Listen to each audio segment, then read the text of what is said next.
Eh bien, il devient de plus en plus évident, hein. Je pense que le Royaume-Uni est au bord d'une défaite électorale incroyable. Et c'est tout ce que les conservateurs peuvent espérer face au Parti travailliste. Les députés travaillistes demandent maintenant à Keir Starmer de partir. Et cela, c'est avant ce budget, qui s'annonce comme un budget catastrophique. Et le Parti travailliste semblait être dans un désarroi total et complet, à un moment où leur popularité pourrait encore décliner. Dans certains sondages, le Parti travailliste est désormais quatrième. Mais en ce qui concerne les conservateurs, certaines données divulguées des recherches qui ont fuité montrent maintenant les difficultés dans lesquelles ce parti se trouve. Il ne remporterait que 14 sièges si des élections générales avaient lieu maintenant.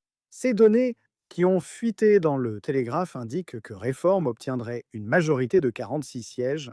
On voit clairement que les conservateurs craignent désormais la fin de leur parti. Le sondage réalisé par Stack Data Strategy montre que les Tories ne conserveraient que 14 sièges avec 17% des voix.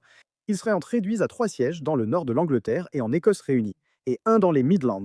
Une poignée dans les comtés du sud-est, ils n'en conserveraient que 4 à Londres et seraient éliminés partout ailleurs en Angleterre. Vous le voyez ici, Réforme est à 30% avec 348 sièges, tandis que les travaillistes sont à 24% avec 161 sièges. Les conservateurs n'en ont que 14, comme vous pouvez le voir. Pour être juste envers Kemi Badenoch, c'est toujours le Parti conservateur, quel que soit son dirigeant, qui a fondamentalement rompu ses promesses encore et encore à maintes reprises.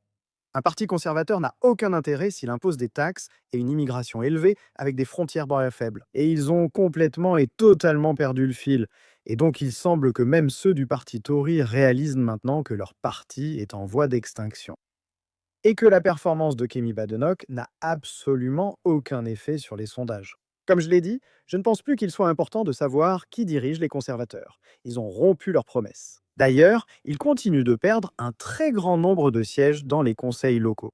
Si vous regardez les derniers résultats globaux, ceux des élections partielles des conseils depuis les élections locales, vous pouvez le voir ici. Réforme plus 49, libéraux démocrates plus 18 conservateurs, moins 20 partis travaillistes, moins 39. Alors dites-moi dans les commentaires ci-dessous, pensez-vous qu'il est possible que les conservateurs soient réduits à peut-être moins de 20 députés lors de la prochaine élection?